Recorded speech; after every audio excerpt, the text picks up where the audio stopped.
नमस्कार दोस्तों, एनसीईआरटी के एमसीक्यूज़ को आपके साथ डिस्कस किया जाएगा जो कि क्लास 6, 7,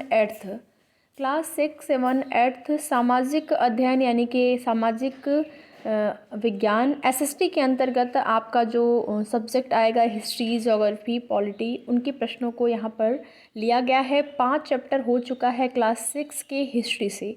6वें नंबर के चैप्टर से आज के वीडियो का प्रारंभ करेंगे।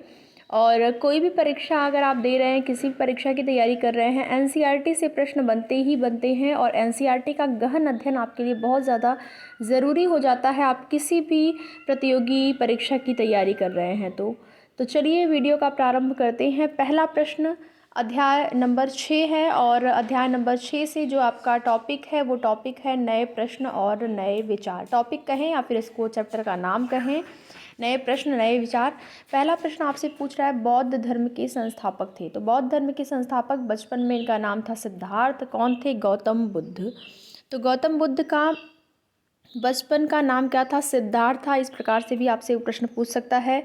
जन्म पूछ सकता है कहाँ हुआ था, तो इनका जन्म जो है लुम्बिनी में हुआ था। और कब हुआ था आपसे अगर पूछ दे तो आप बताएंगे लगभग 563 ईसा पूर्व। लगभग में आप बताएंगे 563 ईसा पूर्व लगभग इनका जन्म जो है लुम्बिनी में हुआ था। वंश अगर पूछ दे किस वंश के थे तो ये थे शाक्य वंश के। ठीक है, तो ये हो गया गौतम बुद्ध के बारे में कुछ महत्वपूर्ण पॉइंट। चलते हैं अगले प्रश्न पर। अगला प्रश्न आपसे पूछ रहा है महात्मा बुद्ध ने अपना पहला उपदेश कहाँ दिया।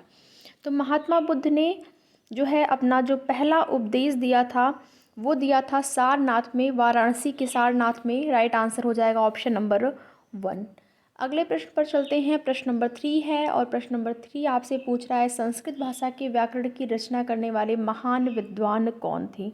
राइट आंसर हो जाएगा ऑप्शन नंबर 2, पाणिनि संस्कृत भाषा की व्याकरण की रचना करने वाले महान विद्वान थे। ठीक है, राइट आंसर ऑप्शन नंबर यहाँ पर हो जाएगा आपका 2।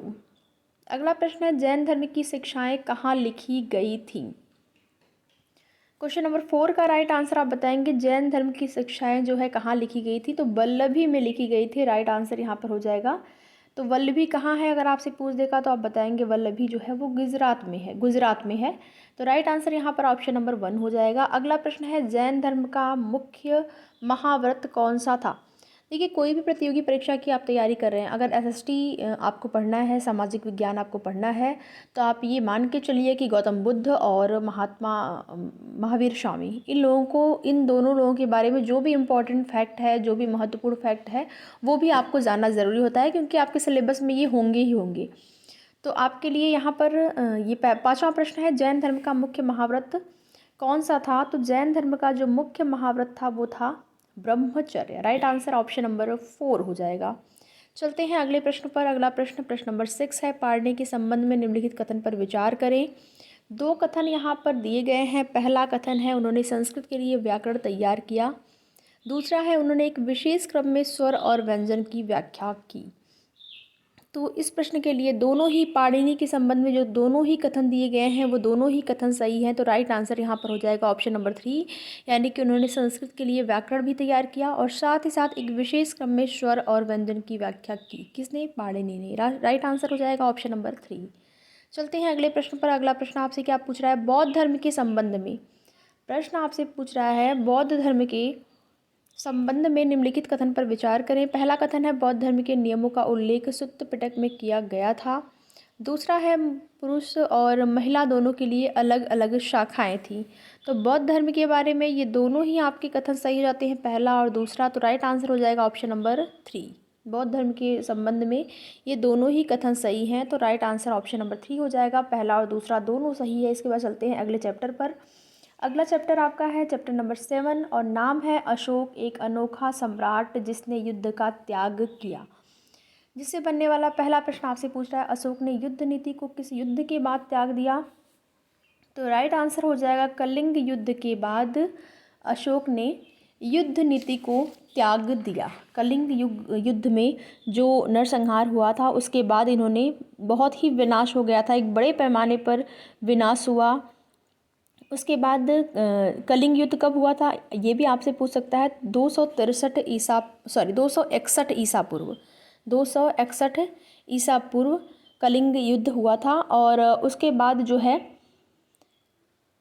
अशोक ने त्याग दिया युद्ध को अशोक ने त्याग दिया। तो राइट आंसर यहाँ पर ऑप्शन नंबर 1 हो जाएगा। चलते हैं अगले प्रश्न पर। प्रश्न आपसे पूछ रहा है मौर्य वंश का संस्थापक कौन था। प्रश्न का राइट आंसर हो जाएगा मौर्य वंश का संस्थापक था Chandragupta Maurya. Right answer option number 2। अगला प्रश्न है अशोक के राजा बनने के कितने वर्ष बाद कलिंग युद्ध हुआ। जब अशोक राजा बना उसके कितने वर्ष बाद आपसे पूछ रहा है कि कलिंग युद्ध हुआ था। तो उसके 8 वर्ष बाद हुआ था कलिंग युद्ध। राइट आंसर ऑप्शन नंबर हो जाएगा यहाँ पर 4। अगला प्रश्न है अशोक के अधिकांश शिलालेख किस भाषा में थे। तो अशोक के अधिकांश जो शिलालेख थे वो आपके थे प्राकृत भाषा में। राइट आंसर ऑप्शन नंबर 3 हो जाएगा। अगला प्रश्न है कलिंग का आधुनिक नाम क्या है। ठीक है, महत्वपूर्ण प्रश्न है आपके लिए।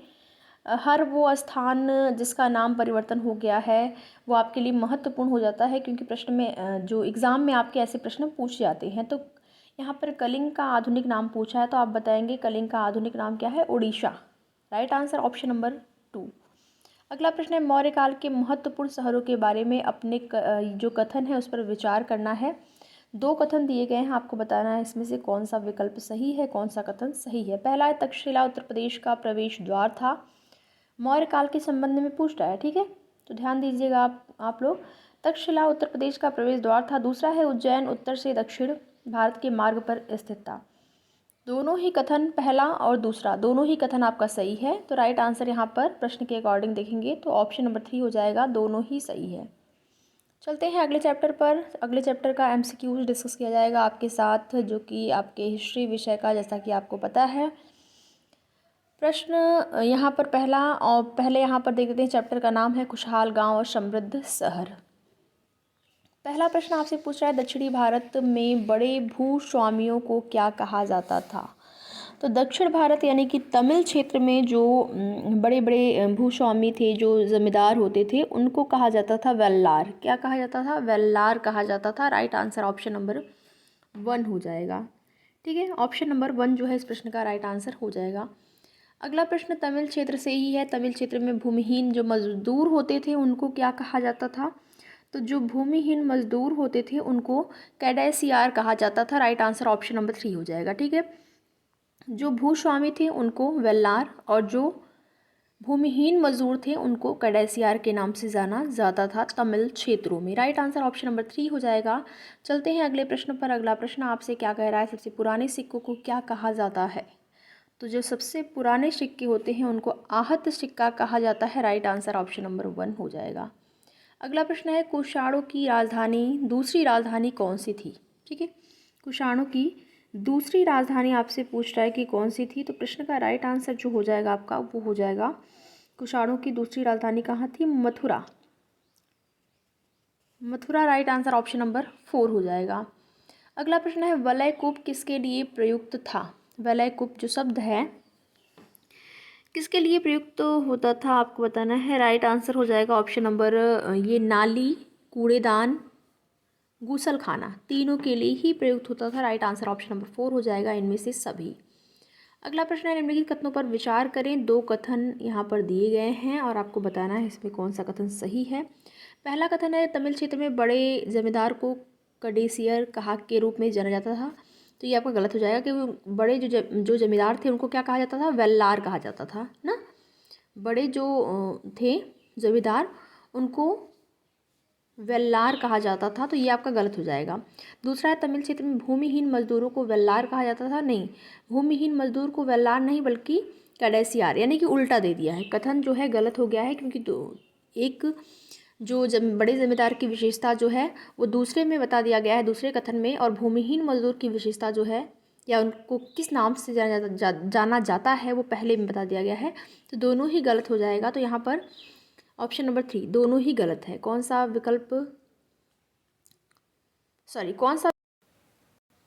यहाँ पर दोनों ही कथन गलत हैं, पहला भी गलत है दूसरा भी गलत है। तो राइट आंसर ऑप्शन नंबर 4 हो जाएगा। अगला प्रश्न है वलयदार कुआं प्राचीन भारत की महत्वपूर्ण विशेषताओं में से एक थी। वलयदार कुआं आपसे पूछा है। पहला क्या है, पहला आप यहाँ पर देखेंगे वलयदार कुएं के बारे में, ये वलयदार कुएं शौचालय या कचरा या नाली जैसा दिखाई देते हैं। दूसरा है, इस प्रकार का वलयदार कुआं सामान्य रूप से राजा के घर में पाया जाता था। तो आपको बताना है कि कौन सा विकल्प इसमें सही है। तो इस प्रश्न के लिए आपका जो राइट आंसर हो जाएगा, पहला जो है वो तो सही है। ये वलयदार कुएं कचरा शौचालय या नाली जैसा दिखाई देते हैं, ये सही है। लेकिन दूसरा जो कथन है वो गलत है। तो केवल पहला जहाँ पर होगा वही आपका राइट आंसर हो जाएगा, ऑप्शन नंबर 1। अगला प्रश्न है, अरिकेमेडु कहाँ की तटीय बस्ती है? अरिकेमेडु कहाँ की तटीय बस्ती है? तो ये आपकी Puducherry, right answer option number 4 हो जाएगा, पुडुचेरी की तटीय बस्ती है। चलते हैं अगले चैप्टर पर। अगला चैप्टर यहाँ पर देखेंगे, चैप्टर का नाम है व्यापारी, राजा और तीर्थ यात्री। और इस चैप्टर से बनने वाला आपका पहला प्रश्न है, पांड्यों की राजधानी था कहाँ पर? पांड्यों की राजधानी आप बताएंगे right answer Madurai, option number यहाँ पर बताएंगे आप 1। ठीक है, ऑप्शन नंबर 1। दूसरा प्रश्न है, भारत आने वाला चीनी तीर्थयात्री था। तो भारत आने वाला चीनी तीर्थयात्री यहाँ पर ऑप्शन के अकॉर्डिंग देखेंगे तो फाइयान, इसिंग, ह्वेंसांग तीनों ही था। राइट आंसर ऑप्शन नंबर 4 हो जाएगा। ये आपसे नहीं पूछा गया है कि किसके शासनकाल में कौन आया था, कौन चीनी यात्री, ऐसा नहीं पूछा गया है। केवल यही पूछा गया है कि कौन चीनी यात्री है जो कि भारत आया था। तो ये तीनों आए थे, तो राइट आंसर ऑप्शन नंबर 4 हो जाएगा। अगले प्रश्न पर चलते हैं। अगला प्रश्न आपसे पूछ रहा है, बौद्ध धर्म का आरंभिक रूप क्या था? तो बौद्ध धर्म का जो आरंभिक रूप था वो था आपका Theravada. Right answer option number 4 हो जाएगा, थेरवाद बौद्ध धर्म का आरंभिक रूप था। अगला प्रश्न है, प्रश्न नंबर 4, क्या पूछ रहा है, सबसे प्रसिद्ध कुषाण राजा कौन था? तो सबसे प्रसिद्ध जो कुषाण राजा था वो कनिष्क जो था सबसे प्रसिद्ध कुषाण राजा था। बौद्ध संगीति, चौथी बौद्ध संगीति का आयोजन भी जो है कनिष्क के द्वारा ही करवाया गया था। तो राइट आंसर यहाँ पर हो जाएगा ऑप्शन नंबर 4। अगला प्रश्न है, प्राचीन काल में रेशम मार्ग शब्द का अर्थ किससे है? प्राचीन काल में रेशम मार्ग शब्द का अर्थ है किससे है? तो आपको बताना है, 2 कथन यहाँ पर दिए गए हैं। सामने देखेंगे 2 कथन। पहला कथन है, समुद्री मार्ग जो उन देशों को जोड़ते थे जहाँ रेशमी वस्त्रों के व्यापारी अपने उत्पाद बेचते थे। दूसरा है, उन सभी देशों को जोड़ने वाली सड़कें जहाँ शहतूत के पौधों की खेती की जाती थी। आगे देखेंगे और भी 2 कथन दिए गए हैं, सड़क, समुद्र और वायु मार्ग जहाँ रेशमी उत्पादों का व्यापार होता था। चौथा है, चीन से अन्य देशों में रेशमी वस्त्र ले जाने वाले व्यापारियों का यात्रा मार्ग। तो आपको बताना है कि इनमें से कौन सा रेशम मार्ग के संबंध में सही है। तो राइट आंसर आपका हो जाएगा ये जो चौथा ऑप्शन है, चौथा, चीन से अनेक अन्य राज्यों में रेशमी वस्त्र ले जाने वाले व्यापारियों का मार्ग, ये आपका सही राइट आंसर हो जाएगा, सही आंसर हो जाएगा। ठीक है, अगला प्रश्न है, निम्नलिखित कथन पर विचार करें। पहला है, पुहार पांड्यों का बंदरगाह था। दूसरा है, मदुरई चोलों का बंदरगाह था। तो कौन सा कथन इसमें से सही है? तो इस प्रश्न के लिए आपका जो राइट आंसर हो जाएगा वो हो जाएगा, ये दोनों ही जो कथन हैं वो गलत दिए गए हैं। ठीक है, दोनों ही कथन गलत हैं। तो राइट आंसर ऑप्शन नंबर 4 हो जाएगा, इनमें से कोई नहीं। ऑप्शन नंबर 4 जो है वही इस प्रश्न का राइट आंसर हो जाएगा। चलते हैं अगले प्रश्न पर। प्रश्न है, आपसे पूछ रहा है यहाँ पर प्रश्न नंबर 7, कुषाण शासन कनिष्क के बारे में निम्नलिखित कथन पर विचार करें। पहला है, उन्होंने एक बौद्ध परिषद का आयोजन किया था। तो हाँ, बौद्ध परिषद का आयोजन किया था, बिल्कुल सही है पहला कथन। दूसरा है, अश्वघोष उनके दरबार में रहते थे। दूसरा कथन सही है, दोनों ही कथन सही यहाँ पर हो जाते हैं। तो राइट आंसर ऑप्शन नंबर 3 हो जाएगा, पहला और दूसरा दोनों सही है। अगला प्रश्न है, भक्ति की अवधारणा के बारे में निम्नलिखित कथनों पर विचार करें जो मौर्य काल के बाद विकसित होने लगी थी। भक्ति की अवधारणा के बारे में आपको बताना है। पहला कथन है, भक्ति की धारणा भगवत गीता में मौजूद है। दूसरा है, शुरुआत में उच्च जाति के लोग भक्ति मार्ग का अनुसरण कर सकते हैं। तो प्रश्न का यहाँ पर दोनों कथन आप देखेंगे, बताएंगे कि भक्ति की अवधारणा के बारे में मौर्य काल के बाद विकसित होने वाले आपको बताना है। तो राइट आंसर यहाँ पर हो जाएगा इस प्रश्न के लिए ऑप्शन नंबर 1, जो पहला आपका कथन है वो सही है, लेकिन दूसरा कथन गलत है। तो पहला आपका जो है वो सही हो जाएगा, ऑप्शन नंबर 1, केवल 1। अगला प्रश्न है यहाँ पर देखेंगे, अगला चैप्टर है आपका चैप्टर नंबर 10, नए साम्राज्य और राज्य, जिससे बनने वाला आपका पहला प्रश्न यहाँ पर आपसे पूछ रहा है, चंद्रगुप्त द्वितीय के दरबार में कौन से प्रसिद्ध कवि थे? चंद्रगुप्त द्वितीय के दरबार में कौन से प्रसिद्ध कवि थे? तो राइट आंसर हो जाएगा, कालिदास थे, ऑप्शन नंबर 1। चलते हैं अगले प्रश्न पर। अगला प्रश्न आपसे पूछ रहा है, हर्षचरित किसने लिखी थी? तो हर्षचरित किसने लिखी थी? बाणभट्ट ने। राइट आंसर ऑप्शन नंबर 1 हो जाएगा। अगला प्रश्न है, समुद्रगुप्त का दरबारी कवि कौन था? तो समुद्रगुप्त का दरबारी कवि कौन था? Harishena. Right answer option number 3। अगला प्रश्न है विक्रमादित्य की उपाधि किसने धारण की? तो विक्रमादित्य की उपाधि धारण की थी चंद्रगुप्त द्वितीय यानी कि चंद्रगुप्त विक्रमादित्य ने द्वितीय ने। राइट आंसर ऑप्शन नंबर 2 हो जाएगा। अगला प्रश्न है दक्षिणापद के कितने शासकों ने समुद्रगुप्त के सामने समर्पण किया था? प्रश्न का राइट आंसर हो जाएगा ऑप्शन नंबर 3। 12 लोगों ने दक्षिणापद के जो 12 शासक थे उन्होंने समुद्रगुप्त के सामने समर्पण किया था। राइट आंसर ऑप्शन नंबर 3 हो जाएगा। हर्षवर्धन के बारे में निम्नलिखित कथन पर विचार करें। पहला कथन क्या है? उनका दरबारी कवि बाणभट्ट था। दूसरा है बाणभट्ट ने बुद्ध चरित्र को प्राकृत भाषा में लिखा। तो प्रश्न नंबर 6 के लिए आपका जो राइट आंसर हो जाएगा केवल पहला ही सही है, दूसरा जो है वो गलत है। ठीक है, पहला जो है वो सही है। हर्षचरित जो है वो प्राकृत बाणभट्ट ने बुद्ध चरित्र जो लिखा था वो संस्कृत भाषा में लिखा गया था। ठीक है, तो इसलिए ये आपका गलत हो जाता है क्योंकि पहला सही है। राइट आंसर ऑप्शन नंबर 1 हो जाएगा। अगला प्रश्न है प्राचीन भारत में सार्थवाह का अर्थ था? क्या था अर्थ? तो सार्थवाह का अर्थ था व्यापारी समूह का नेता। Right answer option number 2। अगला चैप्टर यहाँ पर देखेंगे, चैप्टर नंबर 11 है इमारतें चित्र तथा किताबें। पहला प्रश्न है शिल्पाधिकारम की रचना किसने की थी? तो प्रश्न का राइट आंसर यहाँ पर हो जाएगा ऑप्शन नंबर 4 यानी कि इलांगो ऑर्डिगल ने शिल्पाधिकारम की रचना की थी। राइट आंसर ऑप्शन नंबर 4 हो जाएगा। अगला प्रश्न है प्रदक्षिणा पथ के चारों ओर लगी रेलिंग क्या कहलाती है? तो प्रश्न नंबर 2 का जो आपका राइट आंसर हो जाएगा वो हो जाएगा ऑप्शन नंबर 1 वेदिका। ऑप्शन नंबर 1 जो है राइट आंसर हो जाएगा। अगला प्रश्न यहाँ पर है कुतुब मीनार कहाँ स्थित है? प्रश्न नंबर 3। प्रश्न नंबर 3 के लिए राइट आंसर हो जाएगा ऑप्शन नंबर 3 दिल्ली।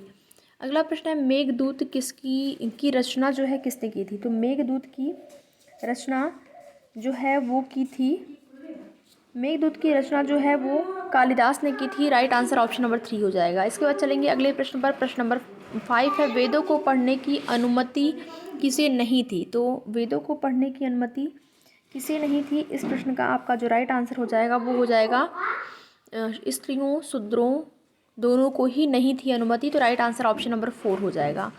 अगला प्रश्न है प्रसिद्ध तमिल महाकाव्य मड़की मलई किसके द्वारा रचित था? प्रश्न नंबर 6। प्रश्न नंबर 6 के लिए आपका राइट आंसर हो जाएगा ऑप्शन नंबर 3 सत्यनार के द्वारा रचित है। सत्यनार के द्वारा। Right answer option number 3।